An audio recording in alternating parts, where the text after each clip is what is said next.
Okay. Do we have a quorum? I think we do, don't we? Great. Just. Awesome. Okay. I'll call the meeting to order of the Forebay Subcommittee, Implementation Subcommittee. And I'd like to ask Marita or whomever to call the roll, please. Thank you, Committee Member Bramers. Ram.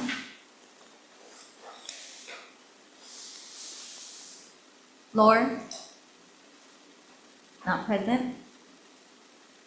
McIntyre. Here. Moss. Here. Tanzira. Here. Rice.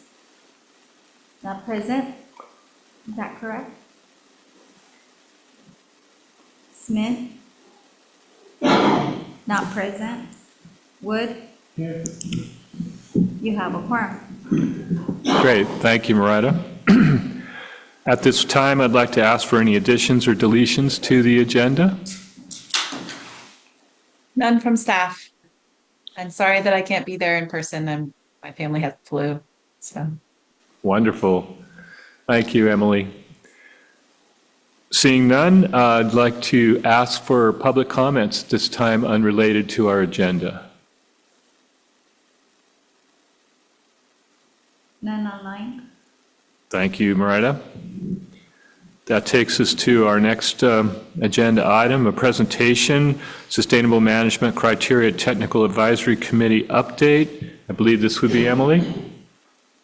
yeah, I'll give a brief introduction and then hand it over to Gus Yates, who is the chair of the SMC TAC, who has agreed to provide a presentation today as well. So I will share the slides that were attached in your agenda, and then Gus also has some supplementary slides. Okay. So again, the SMC TAC, the Sustainable Management Criteria Technical Advisory Committee, was appointed and convened last year. There are 4 technical experts, hydrogeologists, that are putting their brains together to consider the data that we have, and also requested additional data for their analysis. They've discussed their, some administrative topics, their specific role, goals, guiding principles, how they'll work together. They've also reviewed both the Forebay and the Upper Valley Sustainable Management Criteria. They have received the request that each of the subbasins be considered uniquely, that there are, definitely some economies of time and effort considering them together when they do convene as far as the applicable portions, and then again pulling them apart to consider them as unique subbasins. They've reviewed the updates to the hydrogeologic conceptual models that M&A have been conducting, and then they've also been sharing data, requesting data. We have a new folder on our website that you can access through the web map, and that's where there's data that the SMC TAC have been considering. And then they've also developed some action levels. We first described these as triggers. We've moved to action levels because it sounded a little bit nicer. We've kind of got some feedback that DWR is calling them triggers. But anyway, it's the time where action is advised. So that would be either projects or management actions, what the groundwater conditions would be when the TAC, the SMC TAC, would come to the subbasin and the board and say, this is when we think that action should occur, or action would be triggered. And so the SMC TAC is considering, relative to groundwater elevation, short-term action levels and long-term action levels. And that's what Gus will describe today. But the idea is that we'll kind of give this a tryout with the Water Year 24 annual report data on groundwater elevations. So they would, the SMC TAC would apply this approach to that data, as well as the longer term data, and then come back to the subbasin committees in April with what it looks like. There's also a lot more work to do. So that's developing the action levels for storage and subsidence, which is agendized for their next meeting on April 9th. And then the future activity of thinking through water quality and interconnected surface water when we have our recommended corrective action sort of approach better developed for water quality, and then when we receive further guidance from the Department of Water Resources on the interconnected surface water. So those are the future work streams. And with that, I'll pass it over to Mr. Yates, who's going to talk through these short-term and long-term action levels that the SMC TAC has been developing. Okay, I'll share my screen.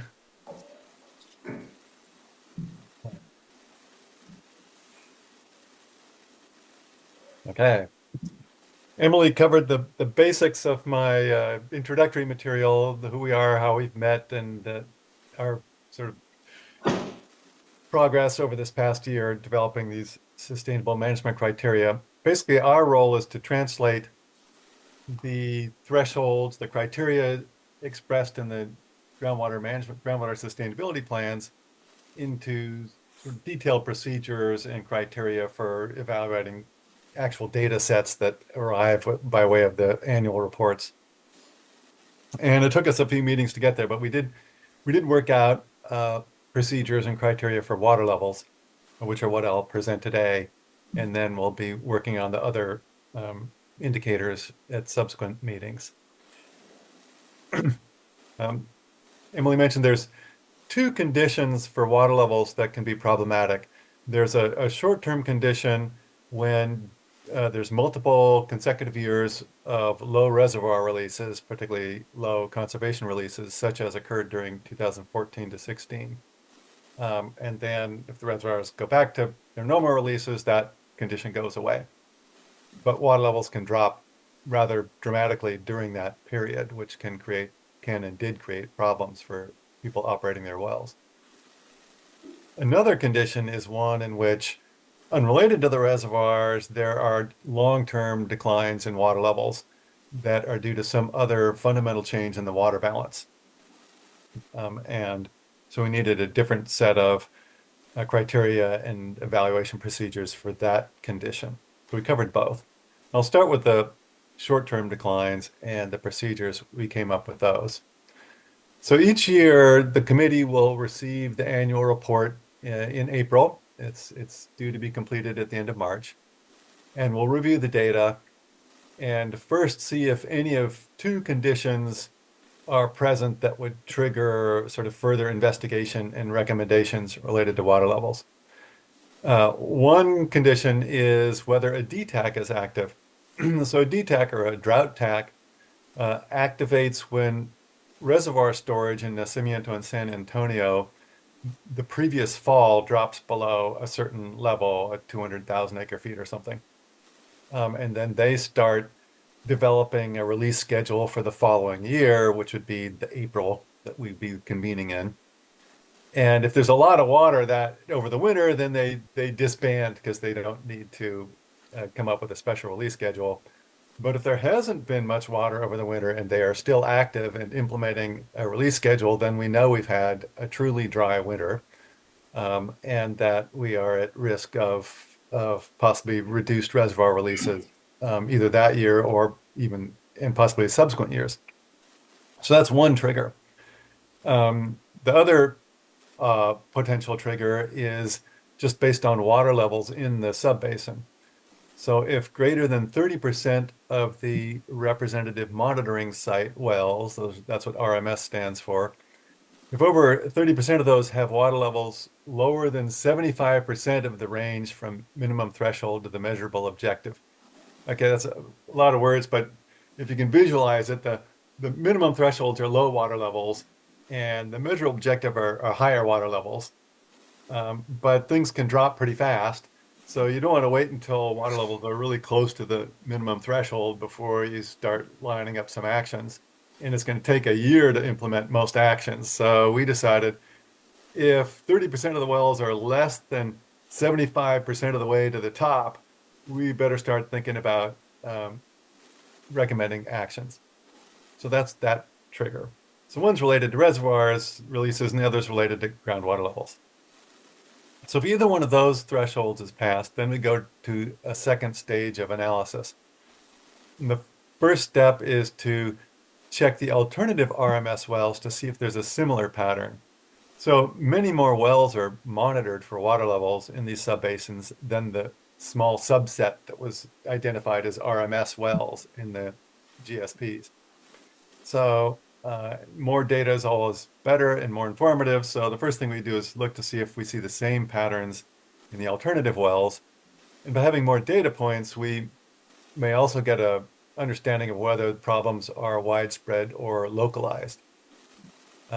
So if there's a local issue, then whatever management action we might recommend might not apply to the whole subbasin. It might just apply to that specific area. We considered objective calculations defining clustering and decided that was not a useful approach. So because you need to look at individual hydrographs to see what's going on at each well, because sometimes one well can have unusual behavior for one reason or another that's would cause low water levels that are unrelated to what's happening in the nearby wells. So we left that as a subjective exercise that the TAC would undertake in following up this data analysis. Then we would, once we have an understanding of how widespread and the severity and distribution of the problem, we would recommend a management action to be implemented by the following year. The reason for that is that by April, growers have already pretty much committed to what they're going to plant the current year, and the water demands for that are sort of built in. But it's the following year where we have a chance to intervene, and also things could get worse. And that's what one commenter wanted us to provide. It's like, well, okay, so we had one dry year. What's the probability of one or two additional years of either low reservoir releases or continuing water level declines associated with the low water level releases? And, how big would those be? They decline, water levels decline 10, 12 feet per year during the 2014 to 16 in some places. So it's significant. And that's something that we can do sort of based on the occurrence of dry years and what we learned from the 2014 to 16 period. So we can provide that information to growers to take into consideration when they plan their operations for the following year.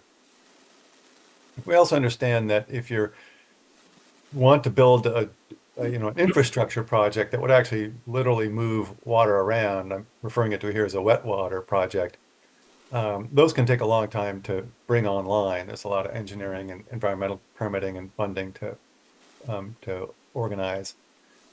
So it would, and those may not be so appropriate for these short-term interruptions in reservoir releases, perhaps more appropriate for long-term water level declines that I'll discuss next. But so we have a range of short-term actions, which would mostly be demand management related, and longer-term ones, which would be more infrastructure related. So for long-term declines, the first step is to select a period of analysis for detecting trends.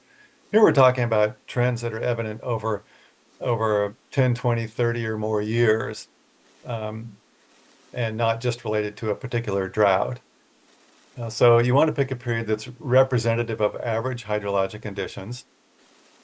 And we decided the cumulative departure of Arroyo Seco discharge is a commonly used and good indicator for that. Something on the order of 30 years is a 30-year record is appropriate. And it's important that it not start or end in an exceptionally wet or dry period, because that will tilt your trend quite a bit. And give you a false impression of whether things are going up or down. Then you calculate the long-term trend of those data during that period, the water level data for each well. And you can do that by linear regression. It is susceptible or heavily influenced by outlying data points. So it has some problems there. And we wind up concluding that a non-parametric method called the Mann-Kendall test which is not sensitive to outliers, is probably the better way to go. So we would apply that, and then you test the strength of the slope. How significantly different is it from just flat? And also evaluate each hydrograph and each regression slope visually for obvious signs of bias just from odd data arrangements. So we'd calculate the trend, and then we'd see, we'd also look at the hydrographs for recovery following droughts. So it's important that if there's a drought, you expect water levels to go down. It's important to know whether they fully recover after the drought. And I think in some cases during the 2014-16 period, we thought water levels would recover when we were developing the GSPs, and now it's not so clear that all of them did. There might, in fact, be some long-term declining trends. But looking for drought recovery is one of the clues. So we would inspect the hydrographs for that. And then apply these criteria. If 35% or more of the RMS wells have a declining trend or declining recovery following droughts, then just like with the short-term declines, we would expand the analysis to include alternative RMS wells, just so we have more data points. And also look for clustering of the declines. There was a location in the Forebay subbasin when we were doing the GSP. I said, looks like there's declining water levels here, and some of you guys some of the people on the advisory committee said, oh yeah, well, that's because pumping went way up there. A bunch of people are irrigating vineyards up on the hills from wells down in the valley, and so it was in fact a real effect, but it was local. So we would look for local effects of the clustering of declines. If the trend appears real, we would then inspect historical data to look for potential causes. In order to recommend an effective solution, you really want to understand what was causing these long-term declines.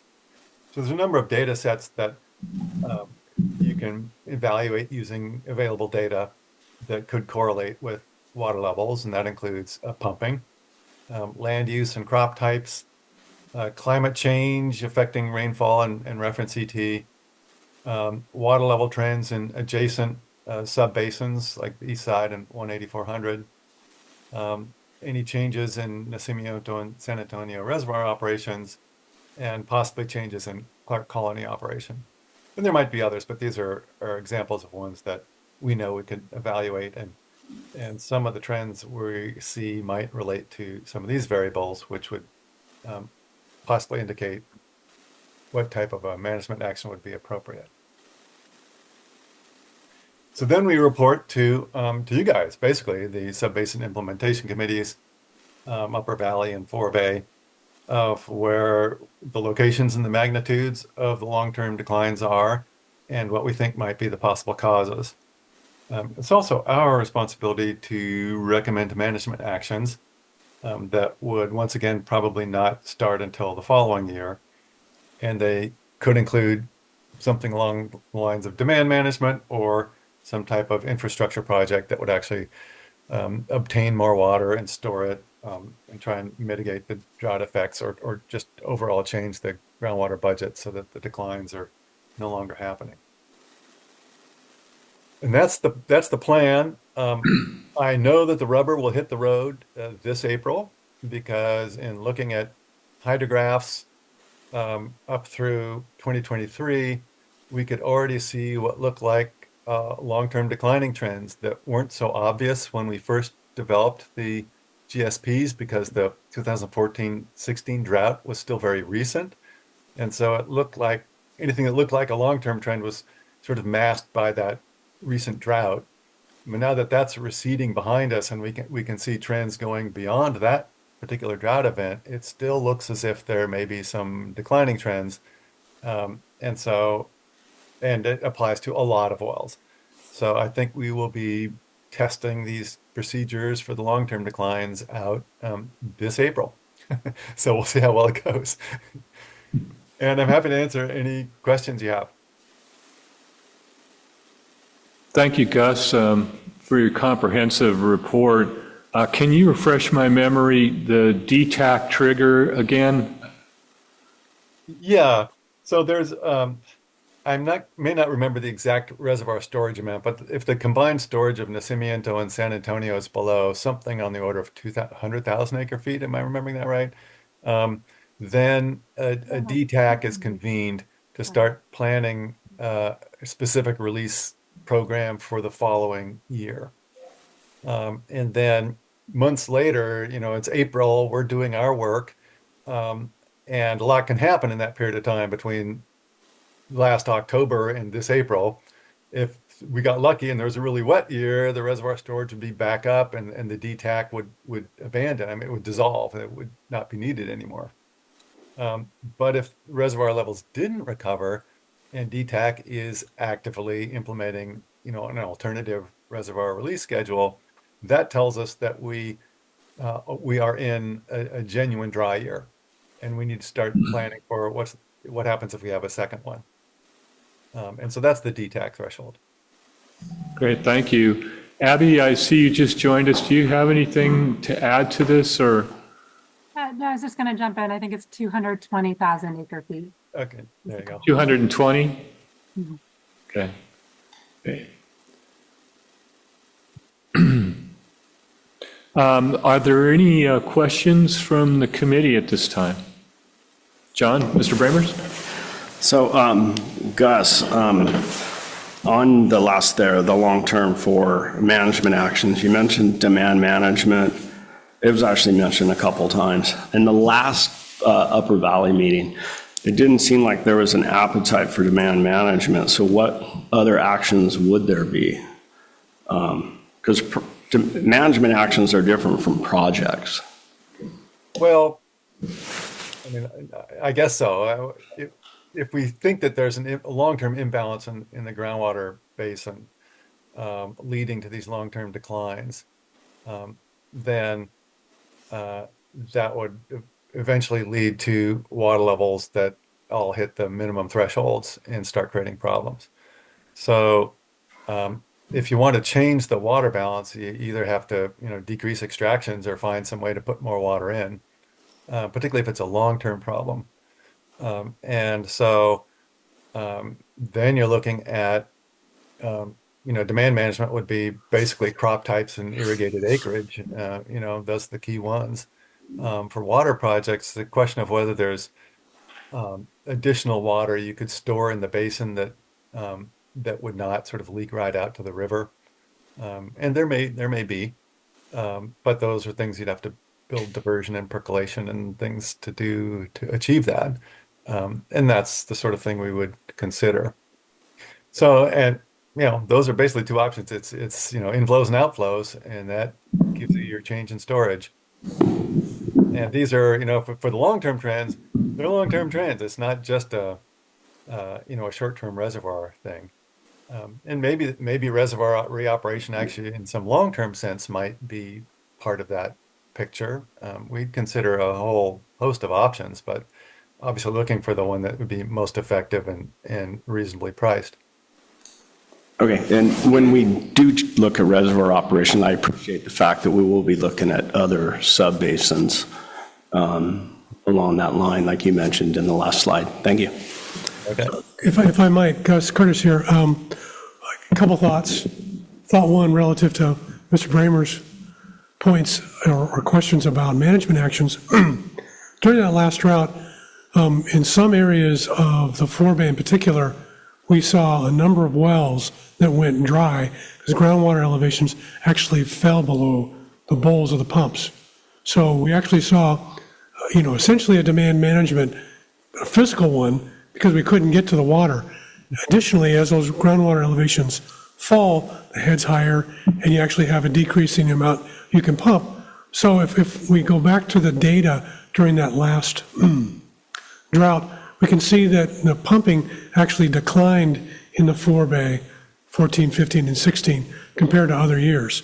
So it's informal. It's not a formalized, but that might be something we'll need to consider. There's also an opportunity maybe to work with Clark Colony a bit. Clark Colony used to have a different approach to the way in which they used water. Maybe that's another demand management that we could look at in terms of moving water around. These are just ideas. But, so I think there's, there's like some demand management that's going to happen anyway, that's real. And if we formalize it, that's probably a good thing. Looking at reservoir operations, some of the groundwater declines that we saw in the Forebay during this last drought were notably a direct result of the lack of any kind of releases from the reservoirs in the heart of that drought. So that's another demand management action that we really ought to look at, just in terms of reservoir operations during droughts. So I think there's a number of things that we can put together that aren't necessarily wet water projects that are either demand management or operational tweaks. Further, Gus, you and I have had a discussion about the long-term decline potentially in the Forebay, and I've mentioned that I may not agree with just a 30-year period as being the right period to look at. There are some wells in the Forebay that have got, 80 years, at least 50 years of operation. And for a lot of them, when we looked at the GSP data, they were relatively flat. So I'd submit that the technical committee maybe revisit the trending for the Forebay relative to that data set. I'm not saying that's the way to go in all the basins, but I think in the Forebay, largely due to the unregulated nature of the Arroyo Seco River, it's important to get as much data as we can. So thank you. Okay. Yeah, I wanted to kind of build on what both Mr. Bramers and Mr. Weeks have said, because there is that demand management that happens in a drought quite naturally, where our pumping gut does decline. My concern is over those long-term trends, because that's where I think we have the most risk. And so if we have long-term trends, then we do need to take management actions, real management actions, rather than just relying on the fact we won't be able to pump our wells because of declining groundwater levels. I want to emphasize, Gus, that part of the reason the drought was so significant in the Forebay and in the Upper Valley was that, for 50 years, there's been a release paradigm from those reservoirs that got changed during that drought.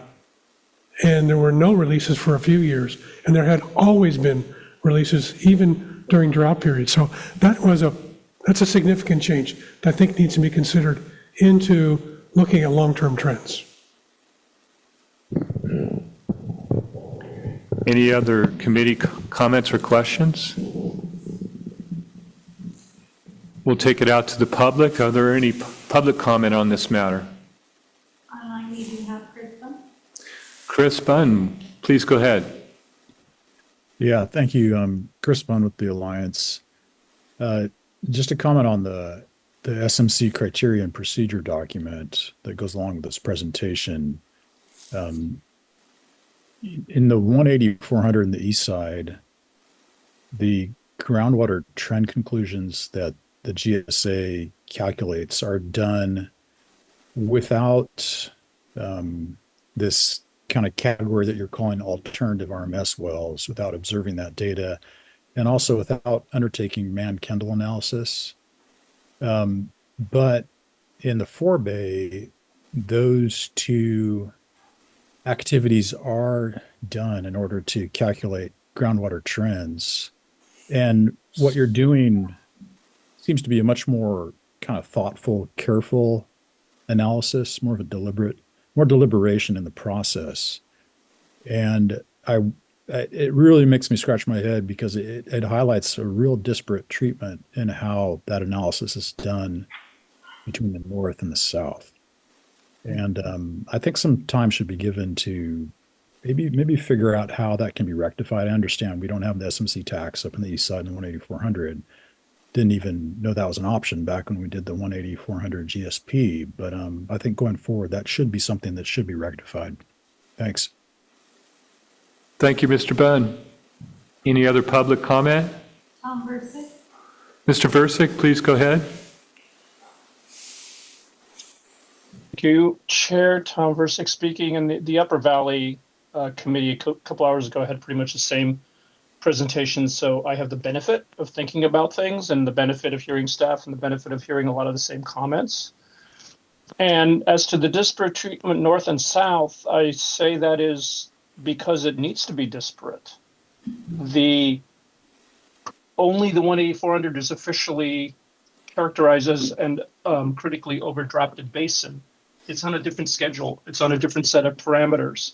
And the quick analogy I would put is if someone has a heart attack, an emergency room is going to deal with that quite differently than if someone has really elevated blood pressure. With really elevated blood pressure, you might do a whole bunch of different tests, a whole bunch of different things, and prevent that heart attack. When you have a heart attack, which in this case is seawater intrusion, and however many decades of overdraft, you need to do the really important measures right away. Once those are corrected, then probably it would be a really good idea for the 18400 and probably the east side, then to adopt the robust, at that point will be experience of the SMC TAC and use those experiences to prevent those subbasins from ever becoming overdrafted in the future. So it's very useful information, and it should be used in the other basins once they reach a sustainable level. So it's a heart attack right now. It's time for invasive procedures. Thank you, Mr. Versick. We have Mr. Leip in the room. Yeah, thank you, Chair. I didn't think quite as deeply as Mr. Versick did during the break, but it's an excellent analogy. There's only one critically overdrafted subbasin in this valley. We are one valley. We're all neighbors, but there's only one spot that's critically overdrafted, and they are having a heart attack, and they've been having multiple heart attacks for decades without much intervention to stop it.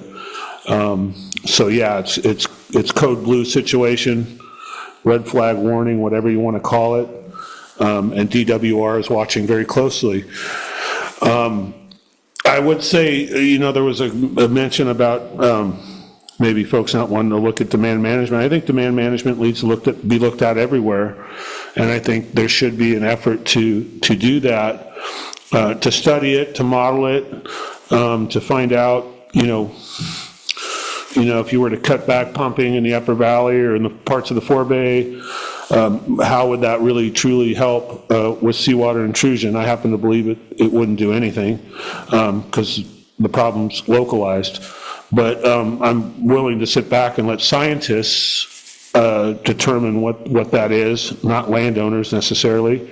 We'll certainly be observing, and landowners will be observing and commenting and doing what they need to do, but really this is something for the scientists to really answer for us, and we need them to step up and break some of these myths that get passed around in a lot of these meetings, outright lies sometimes. So I hope that happens. I also wanted to just comment real quickly on the timeline. And there was some mention of it in the prior meeting, and it got mentioned here a little bit about when the water agency actually reduced flows out of the reservoirs to below 25 CFS and below, and down to 3 CFS at San Antonio, which turned out to be completely wrong on their part to do that. They had no right to do it. They did it anyway. They did it, if you go back to the transcripts, they did it to save water to get down to the rubber dam, ironically, which I don't know, it didn't really work too well. The rains are what ultimately saved us. But,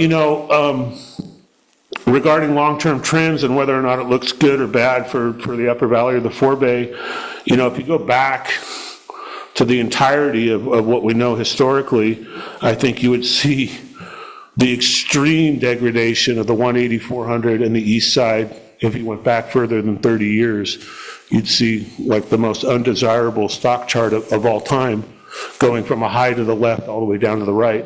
So I appreciate the tax work. I know I sat through their entire meeting. You guys did really work hard, and I look forward to your meeting in April. Thank you. Thank you, Mr. Light. Any other public comment? Yeah, short one. Oh, being we came. Mr. Matosa. Please go ahead. Steve. Yeah, and it's just a follow-up to all the comments made. If you will, trying to keep as open a mind as possible. We have ranches in the Upper Valley and here in the Forebay. If what Gus is describing as a long-term trend that, okay, maybe we're pumping too much. I'm not going to argue it. Let's let science, call the day. If you're seeing a trend that says, maybe the Upper Valley, Forebay, I don't know if it's 5, 10, whatever science says that, maybe there's a little over pumping. You need to back off some. If that's the case, fine, then we need to know. To talk about, a water project, to come up with new water to spread in the Upper Valley, Forebay, or the 18400 east side for that matter. Guys, we've got all the water we're going to get, short of desal. And you start talking about water delivery over 200,000 acres, billion-dollar projects. Come on, let's be real. It's not going to happen. Just to run a pipeline down the middle of the valley, which has been discussed. Okay, great. You got a pipe coming down 101. Well, how do you move that water anywhere? I'm 15 miles up the canyon from 101, and there's 18 ranches between me with different owners. They're not going to let me cross their property with a pipeline. Physically, a pipe dream isn't going to get built, let alone how to pay for it, okay? That's a different battle. But just the logistics. I watched San Bernardino put in, over the last 50 years, spread water over 12,000 acres. One ownership for a purpose. And that took time, and that's major canals and pipelines, but one owner on 12,000 acres. We're talking hundreds of owners over 220,000 acres. I guess it sounds good. It's a fun discussion, but it ain't gonna happen. So if we're talking Upper Valley, Forebay, the south end of the county, if you've got trends that we need to address, it's going to be demand management. It's going to be cut back acres. If we're pumping too much for our native, natural, sustainable yield and our enhancements from the reservoirs, you got to cut back. If you're looking at the east side or the 18400, it's cut back. That's what we got. That's all that's on the table. Maybe a desal plant, but that's pretty pricey. So I don't know. Anyway, thank you. Thank you, Mr. Batosa. Any last public comment? Right. Thank you, Marita. Thank you for the discussion, Mr. Yates, rather. I appreciate your work on this.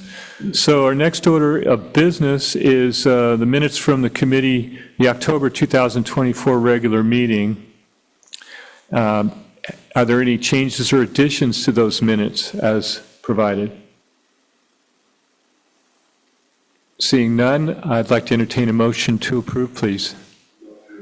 Mr. Bramer's motion and Mr. Moss' second. All those in favor, please say aye. Aye. Opposed?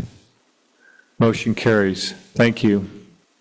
Our next item of business is the annual report, implementation progress, and sustainability strategy and work plan. And I believe that would be Emily and probably Abby. So I think we still have 3.2, the Upper Valley Committee's request. Oh, Is I'm that on sorry. your- I missed that. It's okay. So this is a request by the Upper Valley Subbasin Committee to re-examine potential schedule alignment between the Forebay and Upper Valley Subbasin committees.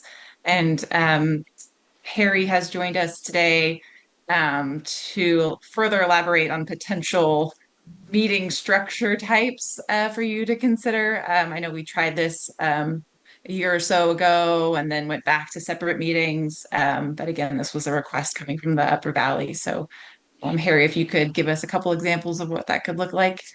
Yeah, sure. Hey everyone. So at the last Upper Valley meeting, they just had a request to I guess there was a comment made that often there are similar presentations made at both meetings, the Forebay and the Upper Valley. And there are 3 committee members who sit on both. I think the only one here today is committee member Moss. But the other 2 had voiced, saying they see the same information twice and asked if they could have some kind of combined or joint meeting. So we brought this item just to present their request to you, and there's a few different options that I discussed with Emily and Perrette. One of which would just truly be like a joint meeting, which I know we've done in the past, but say if it's from 1 to 3, the Forebay meeting, the Upper Valley would be from 1 to 3 as well. And then you just go through each item, 1.1, 1.1, minutes, for any items that were separate. And then for any presentation or discussion items that were the same, they would just do those at the same time. Another option would be kind of like a combined one, but almost like a staggered 2 meetings. So it could be like the Forebay starts at 1, and then the first 30 minutes, they could do any business, like approving minutes. And then at 1:30, the Upper Valley meeting would start, and they would have a joint meeting for an hour and a half for Abby or Emily to do presentations and anything that is joint and kind of discussion based. And then maybe at 2:30 or so, the Forebay would adjourn, and then the Upper Valley would finish and do their minutes separately. So it could be kind of like minutes, presentation, and then minutes. And then the third option we discussed would just be truly what we did today, where it's back-to-back meetings. So the Upper Valley meets for 2, the Forebay meets for 2, and that way at least the 3 committee members who sit on both don't have to drive to 2 separate meetings. They just stay there for the whole 4 hours. The one, caveat with this would just be making sure that our partners with Greenfield or King City, it's very nice of them to let us use their space for these 2 hours, and it would just be, an additional ask for another 2. So kind of there would be a consideration there. The only other thing I'd add maybe would just be to consider, and this is maybe a question for Emily, but not every Forebay and Upper Valley meeting will have the same discussions and presentations. So there may be meetings where they have different ones, in which case we'd have to kind of do special meetings, have them separate. So those are just a few ideas we threw around. And also committee member Moss, if you have any input, because I know you were at that meeting, if you wanted to chime in on this request, that'd be great. Yeah, the only thing we were concerned about was with the long presentations, all that, doing repetition with three of the 4 from the Upper Valley are all in the same boat, Just trying to use your guys' time a little bit better, I think. Yeah, it seems like a reasonable idea. Perhaps since they're normally on the same day, correct? So they actually, it's the last year they were on different months. They both meet quarterly, but at the last Upper Valley meeting of last year, when they made this request to join meetings, they moved their schedule. So now the Upper Valley and Forebay are on the same day. So they changed their 2025 schedule to match the Forebay. Well, if our agendas are not too ambitious, and if they're, definitely overlapping presentations, it makes sense to do a joint meeting, kind of a hybrid situation like you talked about, Harrison. How does the rest of the committee feel about that, members? I'm good with that. Alan? I'm fine with it. I mean, we've had some of the 180, 400 and East Side meetings together. It does get a little complicated when you go to take votes and things like that, because they each have to have their specific votes. But, I don't have a problem with it. It does get a little complicated because we've done those before, and whose meeting is it and whose conversation is it, and things like that. So something to look at. Okay. I know we have an East Side 180, 400 joint meeting coming up. We'll see how that goes. That would be on the 10th. The 10th, yeah, February 10th. Well, let's, can we direct staff to let's try one and see how it goes. But it does make a lot of sense. And I see a lot of heads nodding, so let's give it a shot. Okay, yeah, and maybe Emily for like the next, in the April Forebay and Upper Valley meetings, we can discuss how to set it up, and then we can ask for your feedback at that meeting. Harrison, Harrison, this is Curtis here. I'd recommend you guys spend, 10, 15 minutes thinking through what would make the most sense for you, and then let us try to work through those details. So I think really the idea is to try and streamline the use of your resources.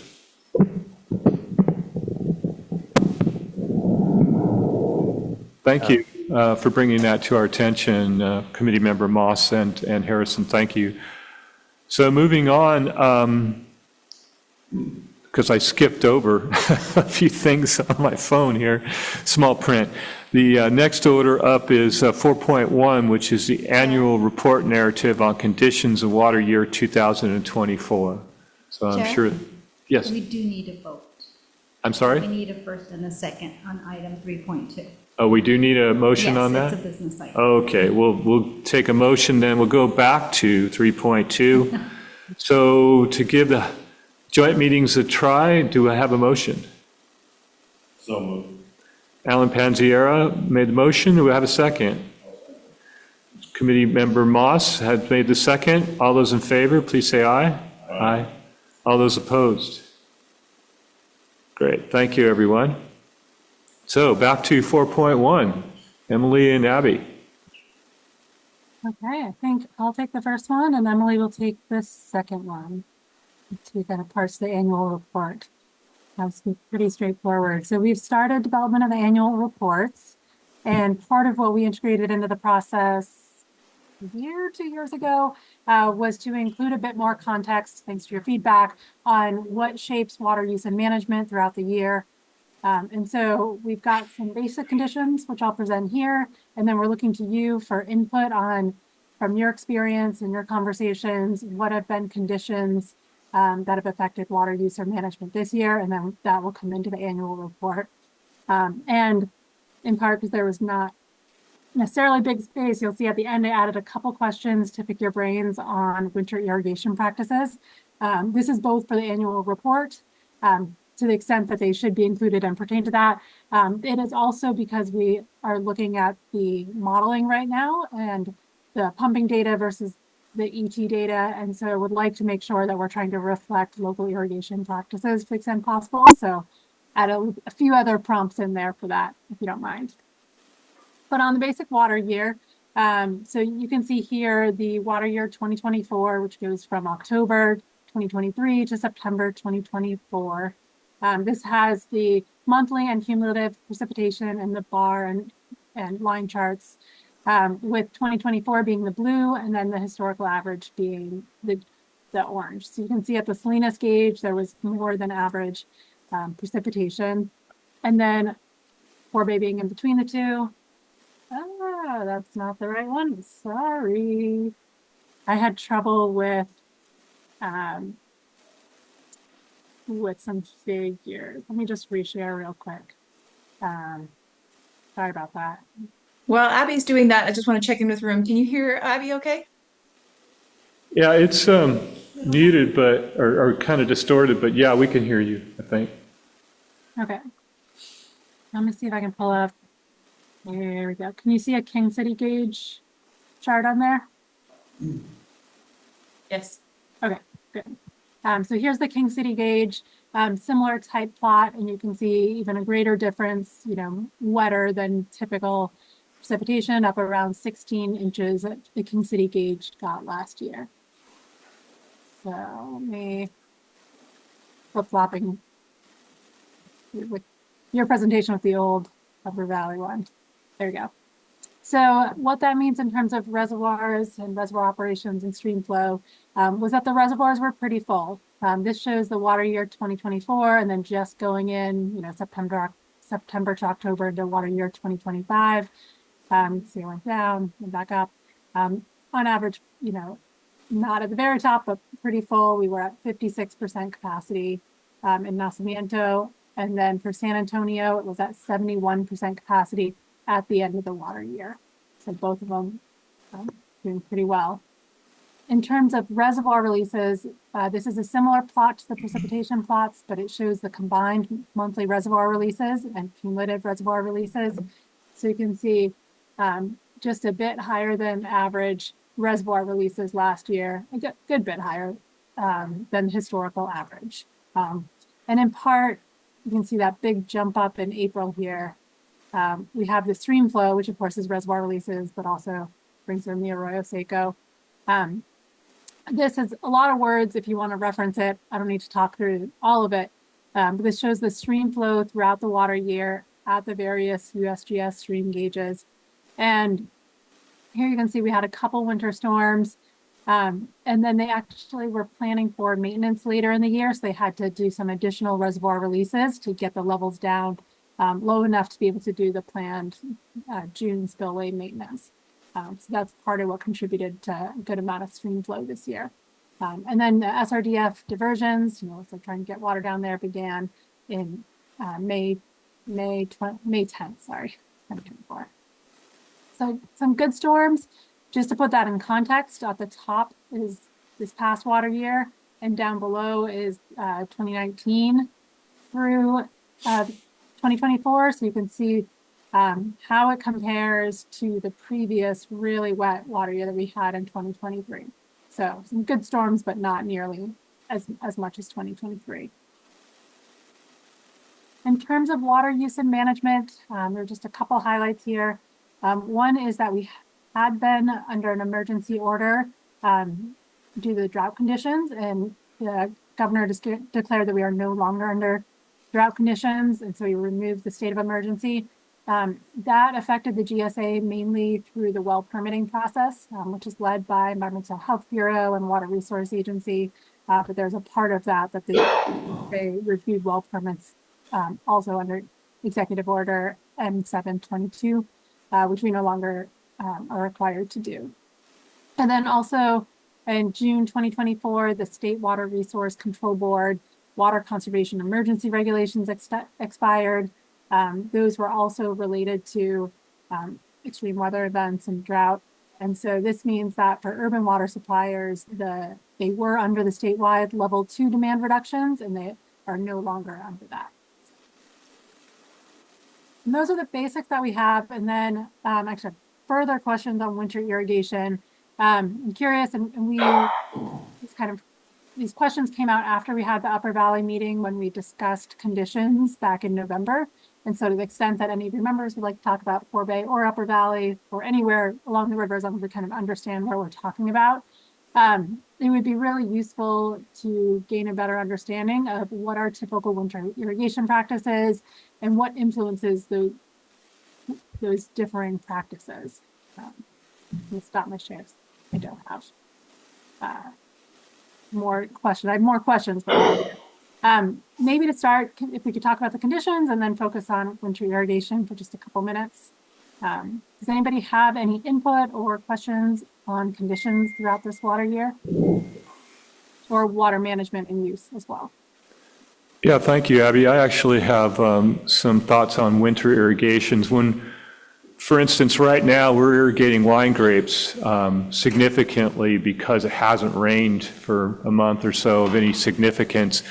And, a lot of people, it isn't just the leaching we're after, which is important, but despite the fact the vines are dormant, there's a lot going on from a physiological standpoint in those buds. And if we don't irrigate them and keep them wet as rainfall would in the wintertime, we'll suffer from production losses later in that following year. So it's really important, and it hasn't always been the case. Most of the time, in the old days when I first got into the business, we didn't turn the irrigation system on in the wintertime, but now we certainly do to supplement, and we'll do it until we get back to a normal rainfall level for a particular month. So it is important to wine grapes. Anybody else care to shed any light? Ask you a prodding question on that? Sure, please. If you don't mind some back and forth. And then the wine grapes are also deficit irrigated more July to September-ish. Is that right? The deficit irrigation, Yeah. that's definite, that's usually most important after bloom, which typically occurs in May or June, early June. That's when we go into a deficit, and we're about 70%, between 50 and 70% of required evapotranspiration for the plant for the remainder of the year. It's more, you have more of a deficit for reds because there's more impact on wine quality than there is for whites, but for both white and red, we do deficit irrigation. Very helpful. Part of the way our modeling works is it looks at evapotranspiration and some of the work Emily's done with ITRC. We have some additional data there. We're trying to really kind of match what we see with ET and what we see with the GEMS pumping, you know, Sure. when people are irrigating and how much. Right. That's very, very helpful. What about, if those are some of the wine grape specifics, what about for some of the row crops? Anybody? Mr. Bramers. Row crops. We plant and farm and harvest and replant, farm and harvest. So in the winter, we're watering. Of course, if we get a rainy day, we're not watering. But when you plant a seed and it's, you know, germing, if the top of the ground gets crust, it has a hard time breaking through that. So even if we got a half-inch Saturday, you'll probably see water running today due to dry tops to get that plant. Once it's out of the ground, we'll stop watering. So it's not so much how much rain you get, it's just the frequency of the rains during the winter that can curve water use for vegetables more so than how much you get. If we get an inch over a week and it's every other day, you know, the 10th or 2000s, you probably won't see a lot of water running. But if you get an inch on Saturday, you'll start seeing water run within 2 or 3 days. Okay. What about, are there any winter irrigation practices like refilling the root zone? I think we've talked about frost protection or even like refilling frost reservoirs, pre-irrigation of the row crops. I just sort of wanted to add on to John's deal. We're probably using more water now for pre-irrigation, Okay. maybe more than, maybe that offset is more than what we use to bring the crop up and stuff. That's all water that we're probably normally going to use anyway. I think the bigger deficit deal right now is pre-irrigation. Those are longer hours. Yeah, as far as the water in the root zone, there's really not a lot of roots in those early crops. So you're just watering that inch or so, a couple inches, and then, you know, as the plant grows, if it's wet out, you're going to water it less frequency. It's just when you're planting, you're going to water. And Alan's right. I mean, pre-irrigations at this time of year usually don't happen, but they are. Okay. So we would expect to see more irrigation than evapotranspiration in the winter, in part due to this, right? Right. If you just look at what plants are transpiring, you know, the plants are just starting to grow, so you're not seeing UT. Correct. Yeah, I also want to comment on frost control. So in the Forebay, there's very little water used for frost control. But in the upper valley, there's a tremendous amount of water used for frost control for grape. And that's, of course, when the grape buds out. We prune late to keep them from budding out early. So typically, we're frost protecting March 1st. And drought years tend to be colder than wet years. So typically, we have a lot more days of frost protection with water in a drought year than we would in a wet year. Okay, that's helpful. That's really helpful. What about salinity leaching? How common is that?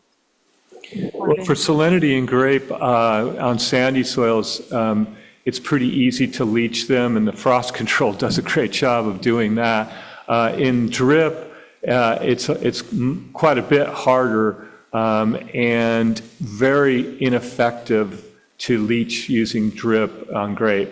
That's why with climate adaptation, we're seeing combination drip and sprinkler systems going in so that we can leach a greater volume of soil with the sprinkler system than we could with drip. Interesting. Was it mainly applied for grapes and not for row crops? Row crop? Is it the same for row crop with leaching?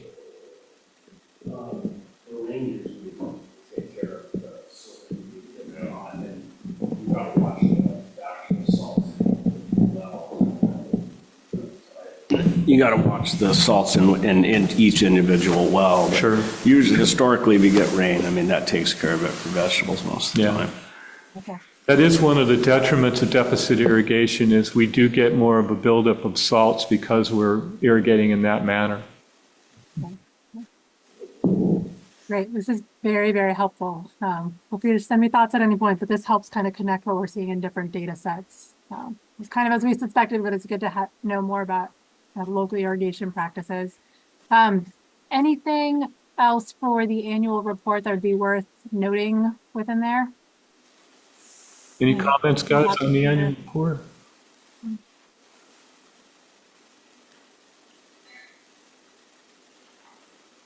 And public comment on the annual report? We have Christopher Bunn. We have Christopher Bunn. Please go ahead, Mr. Bunn. Yeah, thanks. I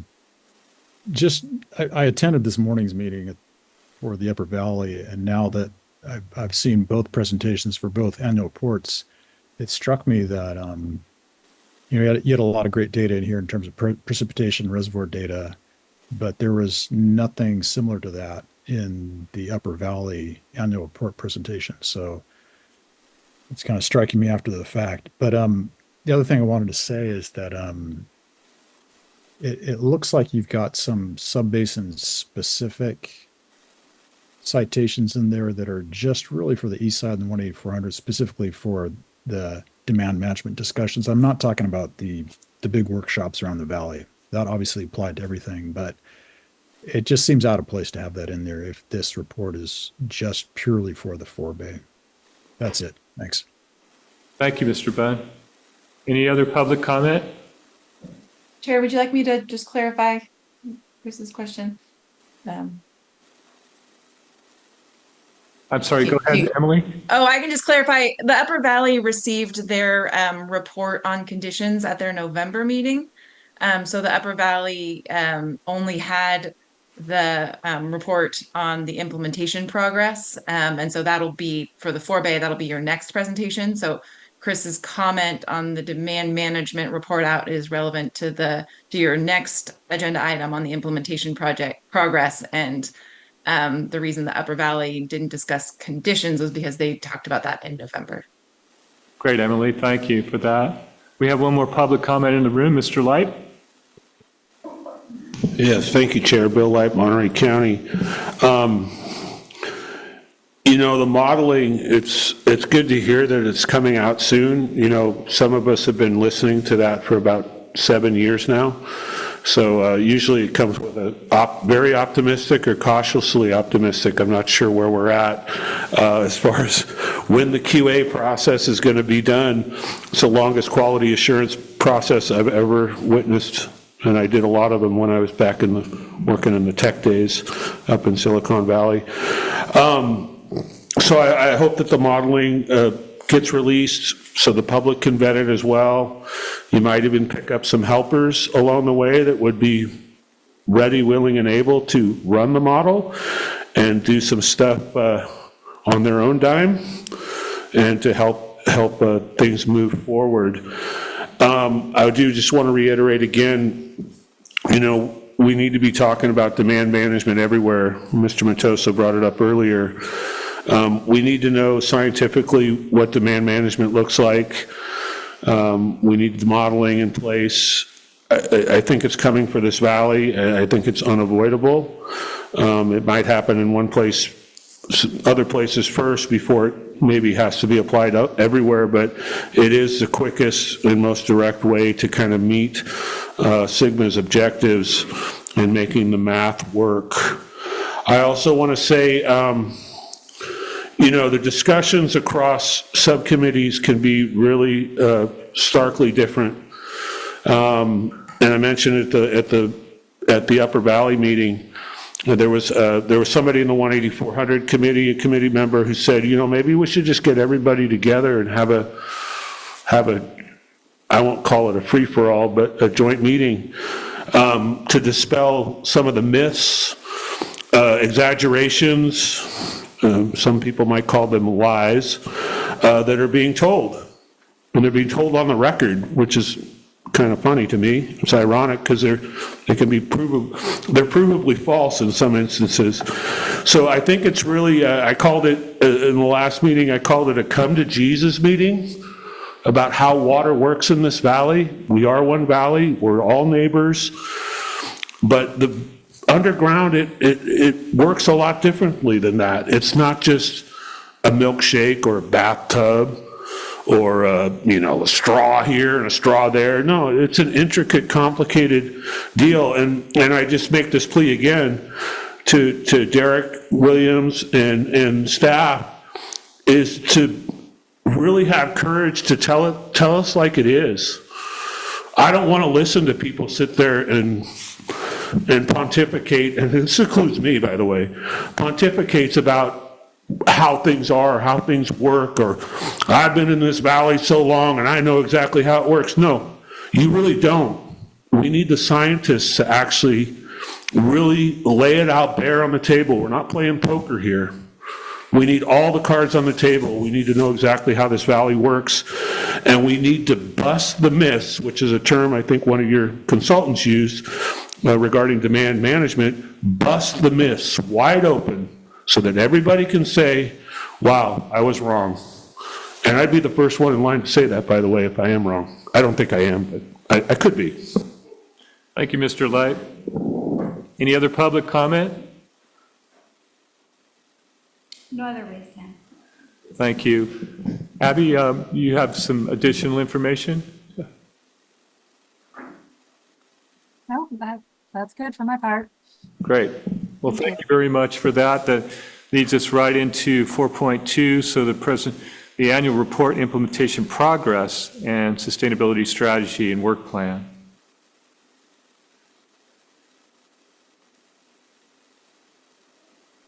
Unmute myself. Okay. So this is where we also are looking for your feedback. This is how we're describing our progress over the past water year and a little bit, plus to capture any work that was done in the last annual year as well. Again, just to try to provide some continuity from year to year about what we've been accomplishing. And then also, what I tried to do in this presentation is give a very high level update on the various work streams to set us up for a conversation about the future year's work plan. So you have it right on the top of your mind about what we've been working on, what the staff recommendation is of what we work on next year, so that the Subbasin Committee can make a recommendation for what the staff brings forward for the board consideration for the work plan. And that conversation will happen in March. And so this is in preparation for the board thinking through the budget and all of the work that will happen in fiscal year 26. Also, just wanted to point out that over the past year plus, we've been kind of summarizing all of our work in those spreadsheets that we've been attaching to the agendas, which go line by line on all of our work streams and sort of where they're at, whether that's not yet started or scoping or underway or completed. And so what I did was I took that tool and clipped out just the work that is underway or completed, because that is what we summarized for the annual report. And then I took that material, put it in PowerPoint form here today. Hopefully it's all work that you're already familiar with, so I don't intend to go into too much detail into it, but hopefully it all looks familiar at this point. I think I just talked through all of this. So the annual report, again, the water year is October 23 through September 24, with a narrative extending through the annual year. Our work is categorized into 4 categories: general administration, data expansion, Sigma compliance, interested parties, coordination and outreach, and projects and management actions.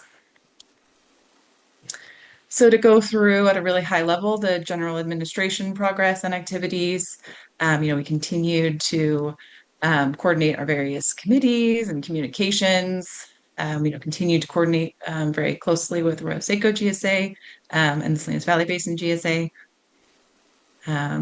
For the Salinas Valley Basin GSA, we've been taking a close look at our sustainability fee, the 5-year evaluation, having conversations at the advisory committee and board level. The board will be discussing the advisory committee recommendations on the fee evaluation at our February board meeting. I think that there's a lot of good discussions over the past year about the different questions that need to be analyzed related to the SVB GSA's fee.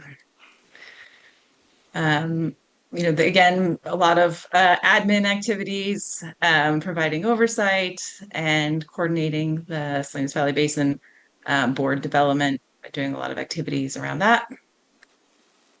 For data expansion and Sigma compliance, still coordinating with USGS, and we do hope it'll be published shortly. M&A has been continuing to manage our data management system. The web map is a great tool if anybody like to go and look at data. It's very easily accessible, and something that I'm proud of as the GSA, that we have great data that people can see for themselves, and of course doing all of the required reporting for Sigma compliance. We have been working really closely with the Water Resource Agency to develop their new groundwater monitoring program, or GMP, that includes well registration and GEMS expansion to meet the Sigma requirements. Water Resource Agency adopted a new ordinance and have been doing the desktop data collection. So that's really going to help us get in line our extraction data with our annual reports so that we're reporting on the same time period. So that's going to be great going forward. Also, sorting out the double counting issue, manually on a case-by-case basis through direct reporting. Looking forward to getting the double counting resolved as well through this data collection effort. M&A has been finalizing the updates to the hydrologic conceptual models for all of the subbasins. And then also we're continuing to work on our recommended corrective actions. We continue to have lots of meetings throughout our various committees, and also closely collaborating with our partner agencies. We've also done a lot of work to our website. So please poke around on there. There's a lot of really good resources that we're trying to make easier to find on that website. We've been participating in the fairs. We have new kind of like a tent and materials to engage members of the public at events like the fair. So trying to figure out what people want to talk about relative to groundwater at the fair, which is still a tricky topic to do that kind of technical outreach and try to find what people are interested in chit-chatting about and learning about. So but actively working on that as well. And then for projects and management actions, you already received a good update about where the sustainable management criteria TAC is at. Also, for the investigation of rural water quality in the Arroyo Seco Cone management action, that's on the agenda for your next meeting in April. Curtis is also going to give us a brief update that at the under the staff reports, but it is completed and will be shared in the near future. This is a longer update, but it was one that a committee member suggested to be considered for our future work plans. So I wanted to elaborate how it ties into what we've accomplished this past year. And so this is around the multi-benefit stream channel improvements. So you'll recall, as we described this project in the GSP, there's kind of 3 different categories. One is the the Salinas River Stream Maintenance Program. 2 is the invasive species eradication. 3 is the floodplain enhancement and recharge. And so for the component 1, the Resource Conservation District of Monterey County is continuing to work on that program on the current SMP, working with project partners and landowners, try to figure out where they can do that permitted work in the channel. We've also been working really closely with Flow West, who is the company that has developed the HEC-RAS model for surface water flow through the valley. So they updated the topography and the hydrology for the Salinas Valley. And then I've been working to really look closely at some example flows through the Salinas River to both be able to better quantify the benefit of the existing SMP program. So if there is sediment removed along the secondary flood channels or vegetation removed, there's a flood control benefit, and then also what is that groundwater benefit? And so one way to look at that is to basically look at how high the water is in a particular cross-section of the river, and then work with hydrogeologists, and M&A has been very involved in the conversation, as well as UC Davis, who are the experts in surface water, groundwater interaction, to try to then basically calculate the groundwater impacts.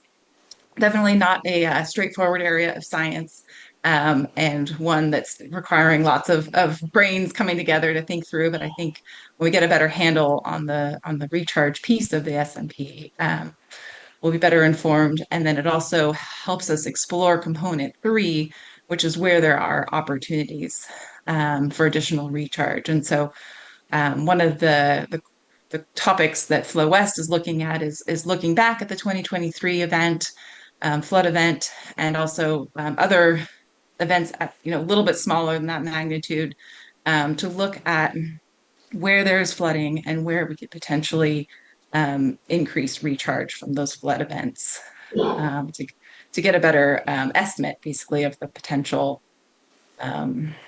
So we're looking forward to bringing that work to the committees. We've also been talking to the Resource Conservation District about their outreach efforts. Our plan is to either bring updates to individual committees, so this would be your April meeting, or to hold a workshop for any interested sub-basin committee or member of the public for an update with a larger audience. So that's going to be happening in the spring. And then component 2 is their invasive species eradication program. They've continued removing arundo both within this program as well as part of the SMP. They have been working on updating their estimate for water savings, also considering that when they remove arundo, it's often replaced by native vegetation like willows that also use water. So their estimate went down a little bit for the water savings, but I think the general support for removing arundo is definitely still there. So this work is all planned to continue. The RCD is going to need to reapply for permits for the SMP program. So they're also working on what they're going to need to do for their next round of permits. And that was a big update, longer than I was expecting. But I think Tim, committee member Fromm, had asked for us to consider this being to look at recharge potential in our work plan. And I think that it's already in here through this work. It's a little bit indirect as far as how MLRP is coming in, for the MLRP grant that covers the East Side 18400 and Langley for the MLRP. Within that grant, we have technical services that are being provided from UC Davis to come up with a recharge suitability map for that area. But they can also provide us technical advice on topics like this. And so I think first starting with the Salinas main stem and getting their advice on how to better estimate, calculate recharge potential, and then where we can enhance it is a good way to move that needle forward under the work that we already have. So does anybody have any questions or comments on this topic before I continue? Questions? No. Are there any? I like talking about that project. Go ahead, Emily. Nothing Okay. public either. Onward. So we completed the deep aquifer study, was received by many, many boards, and the agency working group is working together to develop recommendations for management actions based on the deep aquifer study. So again, this is how we're kind of describing our work, some of which is applicable to the whole valley, some of which is basin specific. The assess and developing demand management has been like a valley-wide effort as we did the 5 community workshops across the valley, where it does narrow as far as how we're reporting our work that was done last year is that the sub-basin scale discussions were really focused in the east side and the 18400 last year. More recently, there was a conversation in the Monterey sub-basin. There will be a conversation next month. Yes, next month in Langley. And so the reason why it's elaborated on a little bit about the east side and the 18400 is that they really started to have a sub-basin scale discussion about what their problem statements are and discussing different examples of demand management approaches. We also contracted with ERA Economics for an economic analysis.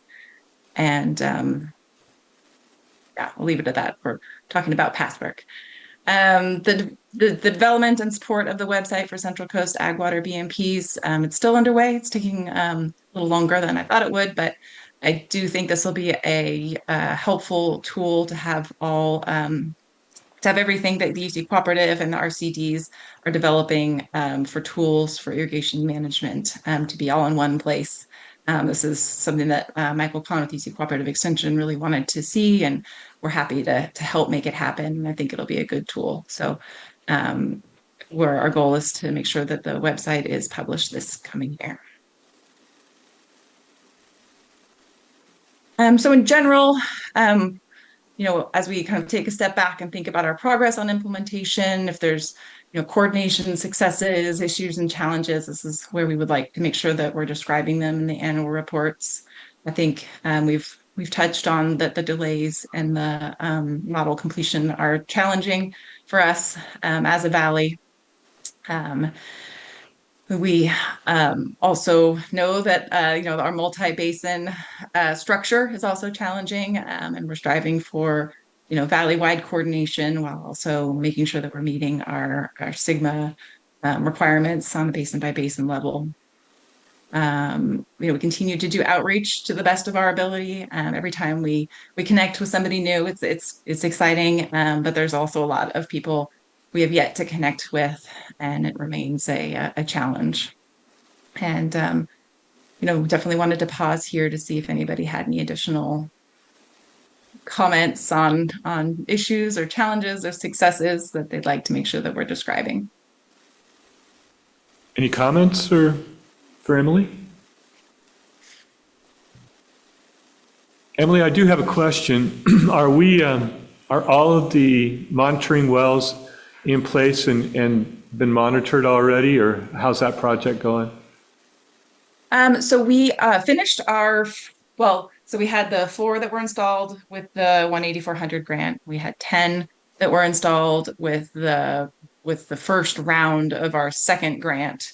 And now we're working on developing the technical specifications. Well, M&A is working on developing the technical specifications for the next 10 wells. It's going to be another 10. And so that'll be so we're kind of halfway through the second round.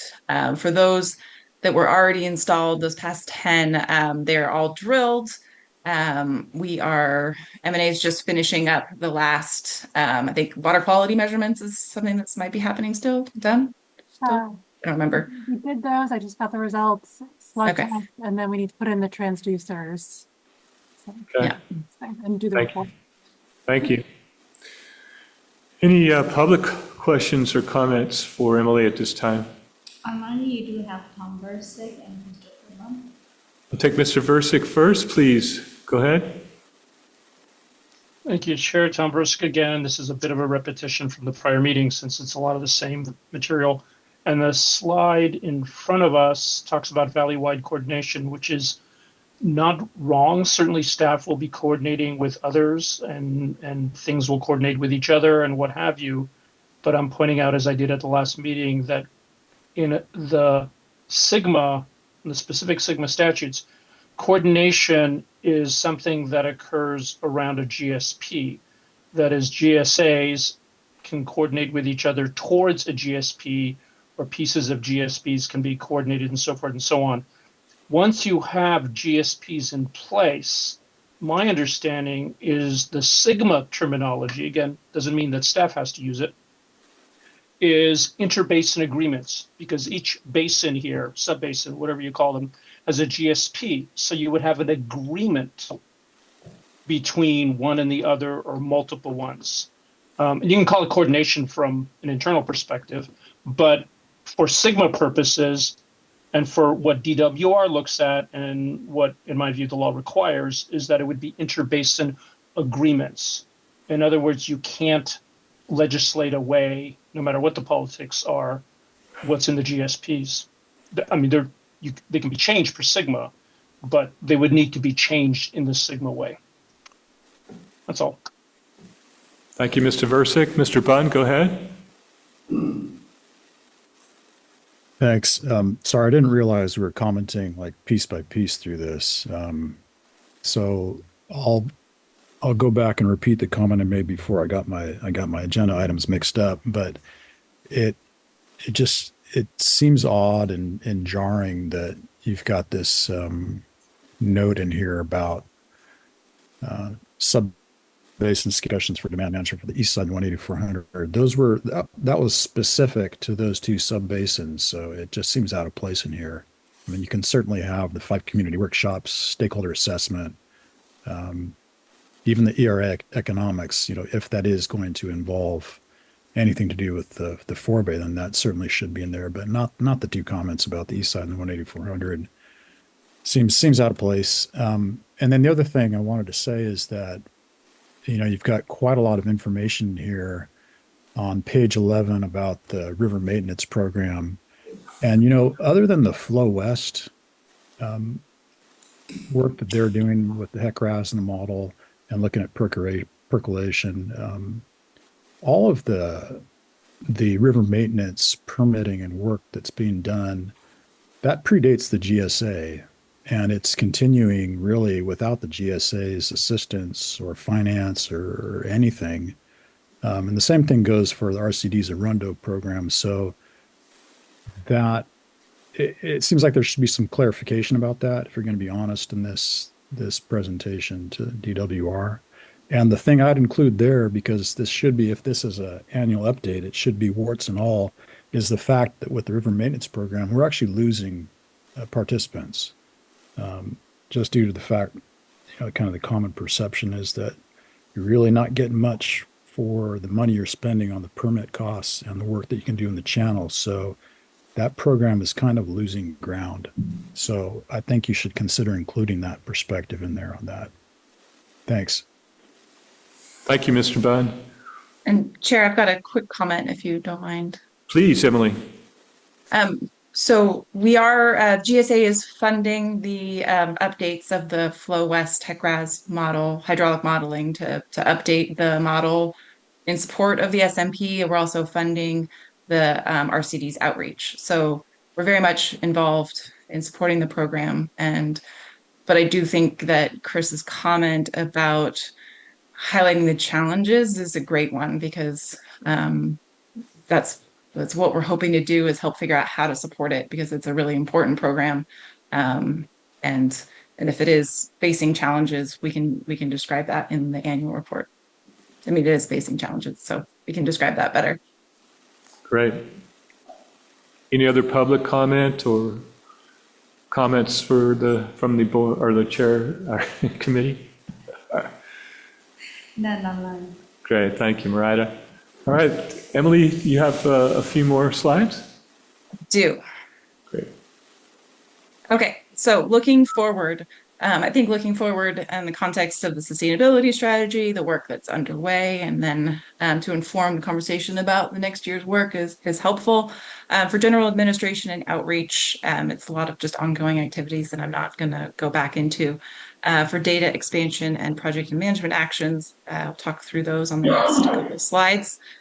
For data expansion, we are going to do outreach for well registration and GEMS in the Forebay. It's less of a big work stream because there's not a lot of expansion area in the Forebay. But we do the well registration effort is going to be a big one, as well as the extraction data for any non-de minimis users, so water systems with 5 to 14 connections. Water Resource Agency is going to be looking for their extraction data. There's going to be outreach to those two groups, and good opportunity to engage folks, but it'll definitely be an energy intensive activity, and that's the goal of that next bullet of the well registration program report. Water Resource Agency is right now doing they have a desktop exercise looking at all existing records, and then we're going to take a look at that, figure out what is missing, and then try to wrap our arms around the level of effort it's going to take to track all the wells down, and probably find somewhere in the middle between perfect data and spending a lot of time and effort. So we're going to take a moment and come up with a report that summarizes what we have and what we don't have. Also for the GEMS expansion report. And we're going to add groundwater elevation monitoring locations as needed, conduct aquifer properties testing, and update the models. So you guys received our polite request for assistance with the aquifer properties testing at your last meeting, and really appreciate the follow-up on that. And we're still working on getting that underway. For projects and management actions, this is the staff recommendation. Again, for the committee to consider and then make a recommendation to the board. So a lot of these are work that's kind of continuing or work underway. So it's the SMC TAC, the investigation of the water quality will be completed a lot sooner than that. I should just update the year. It'll be completed by March 2025. Multi-benefit stream channel improvement, the deep aquifer study, the management options that I mentioned that the agency working group is going to be working on. Assess and develop demand management. So we're going to continue the work at a sub-basin level, as I mentioned. Monterey just started the conversation. Langley sub-basin will be happening in February. And we'd like to bring an introduction to the topic to the Forebay and Upper Valley at your April meeting. So again, it's really going to be kind of framed as a forward-looking kind of planning for uncertainty, and I think it'll dovetail nicely with the conversation that the SMC TAC is having. Again, it's to really think through all the different ideas and ways that demand management is being addressed. And really having an introductory conversation on the topic in April. In April at the Forebay and Upper Valley Sub-Basin Committee meetings. The website development, and then finally the reservoir operation modeling. This is the grant-funded work that we have for modeling relative to reservoir operations. We haven't scoped this work out yet, planning on scoping it this summer once we receive guidance from the Department of Water Resources on interconnected surface water. I think we're going to need to do some related modeling associated with that. So that's the staff recommendation. I also wanted to give the committee time and space to discuss what we're working on and what comes next. So this is my last slide, and I'll hand it over to you, Chair. Thank you, Emily. Questions, comments from the committee? Seeing none, take it out to the public. We have Mr. Leib.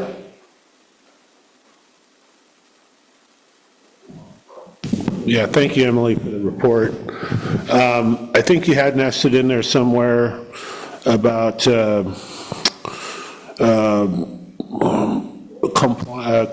of conduct compliance forms, and I think they're, this kind of bleeds into also the Form 700s. You have some committee members and some directors that have not completed this, these really pretty vital document to fill out.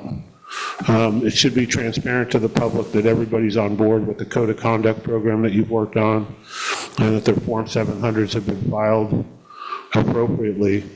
I would hope that by your next board meeting that you'll have all those participants checked off.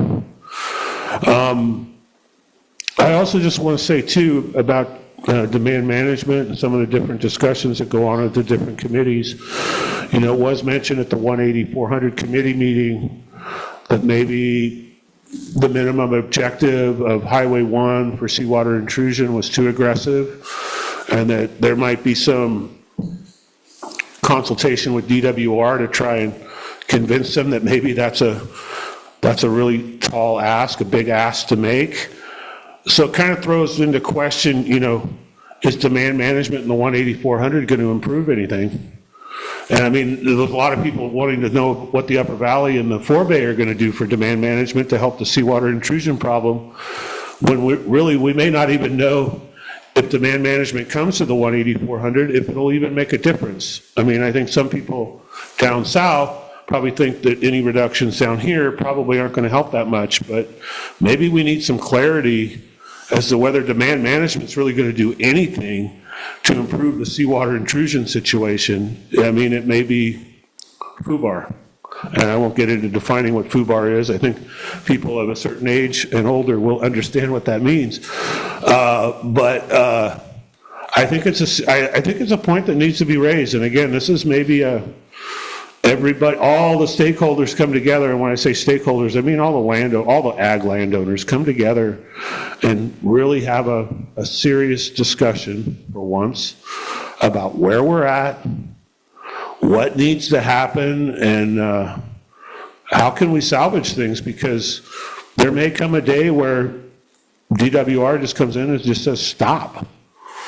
And I don't think a bunch of landowners want to get caught up in a problem that's happening 60 miles away, and it's been happening for decades. So I just raise that as just a concern, and hopefully we can get some clarification. Stakeholders in particular can get some clarification on, will demand management, it might solve the math problem from a GSP perspective, but is it going to do anything to solve seawater intrusion? Or do we need to be really a lot more aggressive in thinking about how we're going to fix it?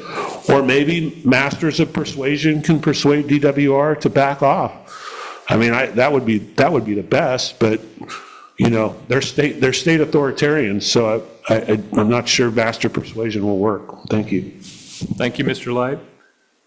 Any other public comments? Do you have Christopher Bunn? Mr. Bunn, please go ahead.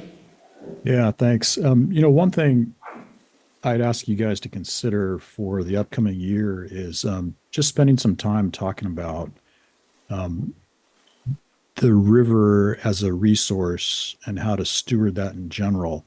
And I'm not talking about the SMP, the River Maintenance Program, because that's just a really small subset of what you can do on the river, but rather just to think about, okay, we got this amazing resource running through the sub-basin, through the valley, are we using it properly?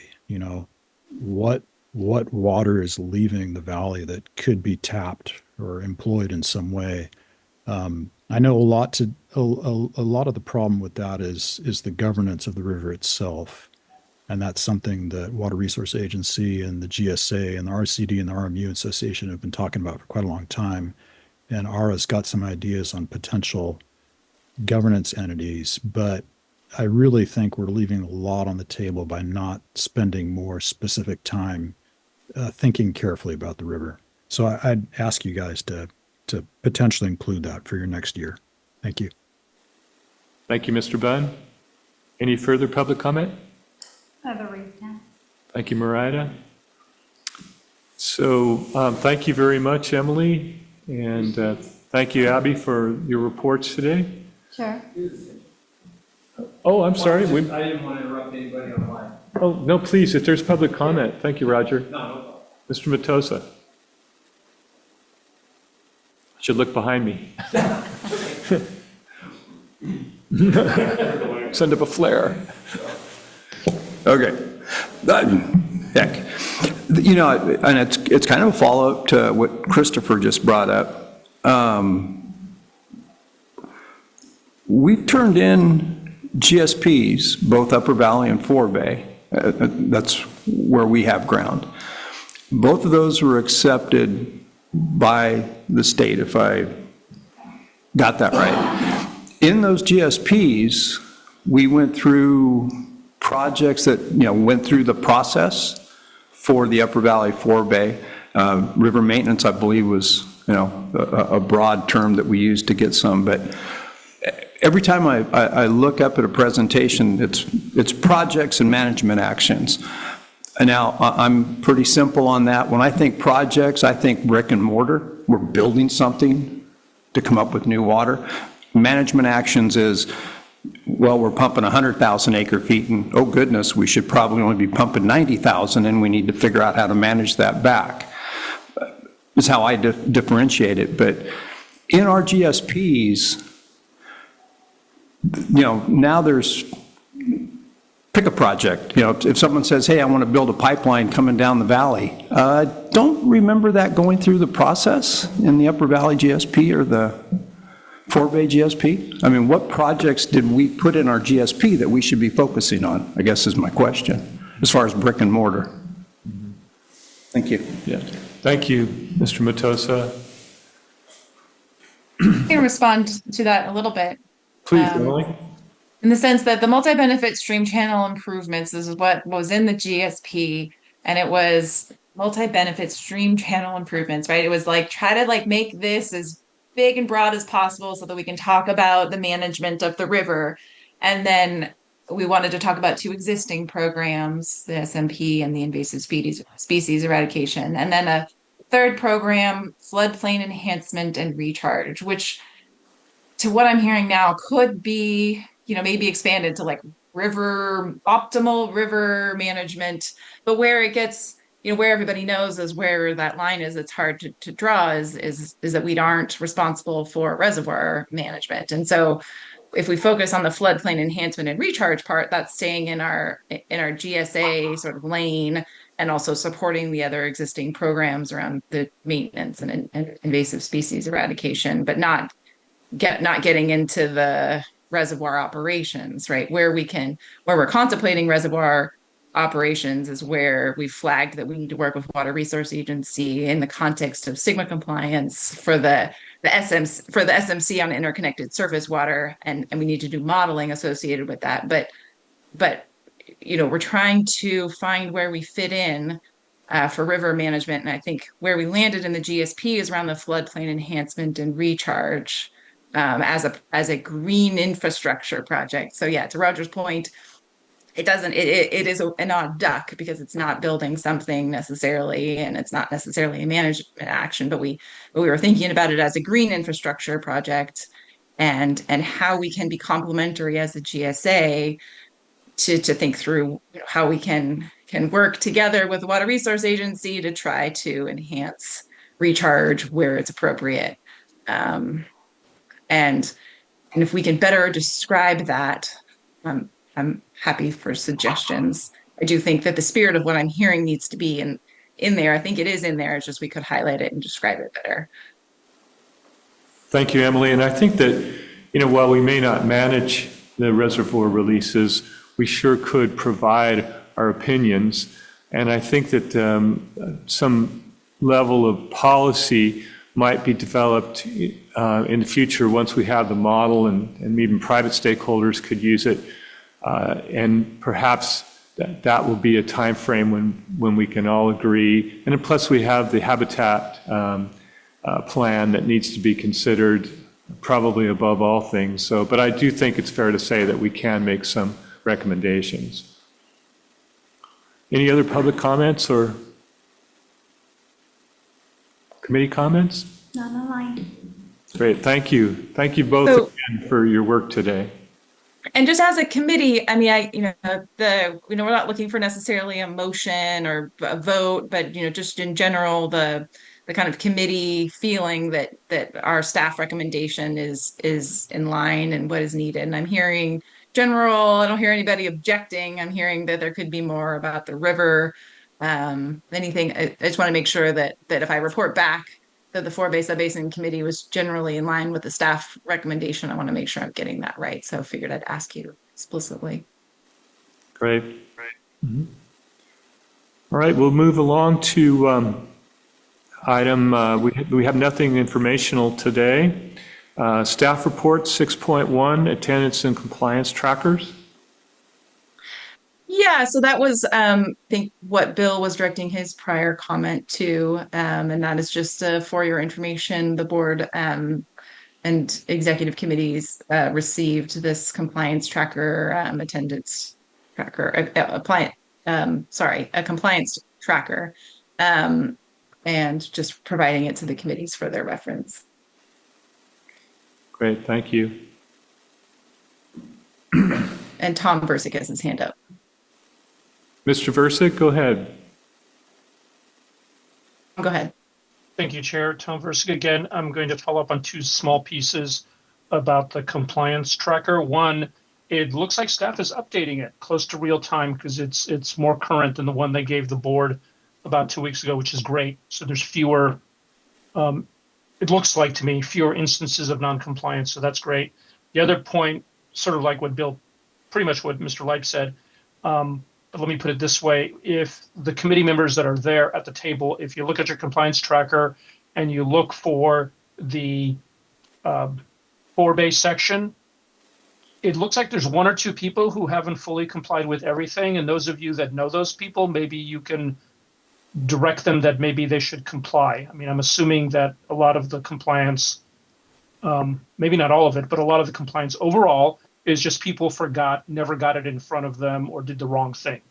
So those that know the people who have not complied, maybe you can just poke them or something and get them to do what they need to do.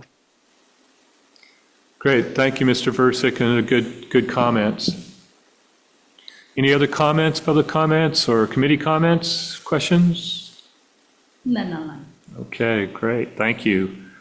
That takes us down to 6.2, water quality and Arroyo Seco Cone investigation update. Uh-oh. Mr. Weeks? Well, for the committee members, know that Gus Yates has prepared a water quality investigation report. And although the title indicates just the Arroyo Seco Cone management area, it actually covers pretty much the entire Forebay and some areas, northern part of the Upper Valley. I would characterize the report as the first cut that was made to be an investigation. Basically get our arms around all the various rural wells that are providing water supply. And I can characterize the report as pretty much what we expected. There's a number of areas where nitrates are high. We know that's an issue in our basin. Water quality is pretty much, in terms of the general mineral content, as you'd expect, it's better around the Arroyo Seco, worse on the east side, worse in the Upper Valley. There appears, though, to be a kind of a ring of, especially nitrate contamination around the city of Greenfield. That's likely that there was just a lot more ag there longer, kind of around the old Clark Colony Water Company, so maybe just a remnant, but it's a noticeable anomaly. There's one TCP hit. Mr. Matoso helped us, but that's likely to come from an abandoned landfill.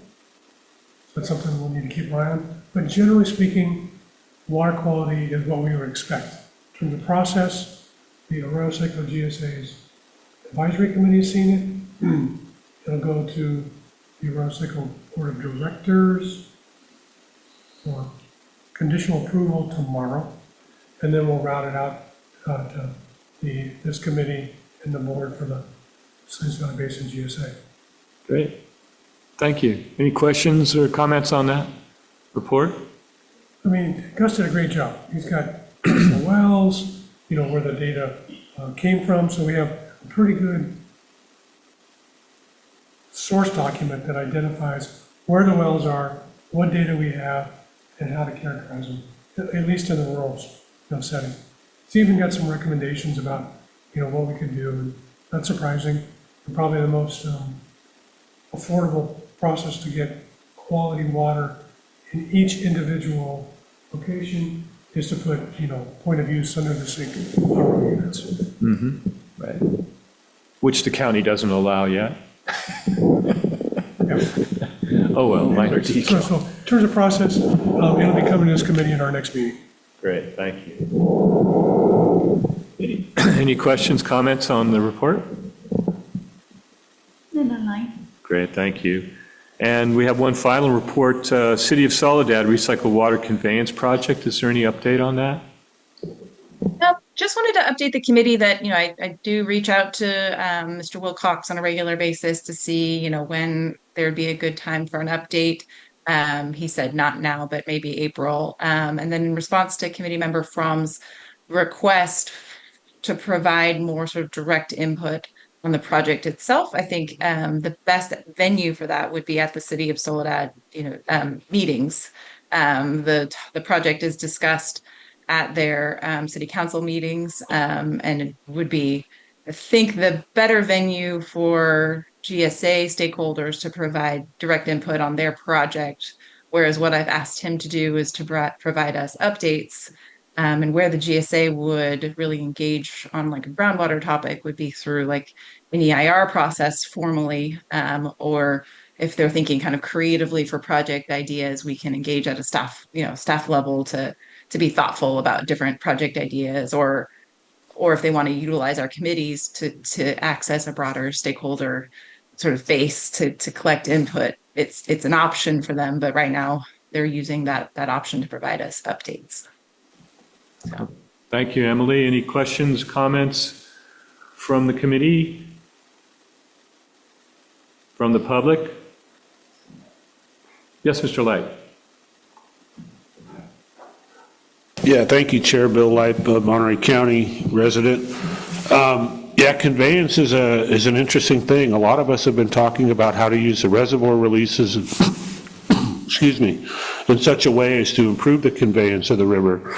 And I think the management the last few years of the river and the reservoirs themselves has changed. I mean, it has changed in the last 7 or 8 years.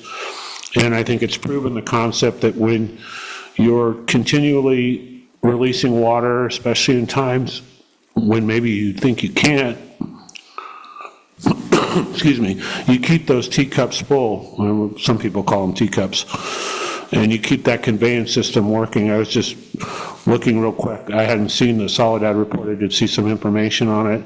They're talking about constructing some pipelines and moving water around to recharge in certain areas. It goes back to some of the points raised earlier about reservoir operations.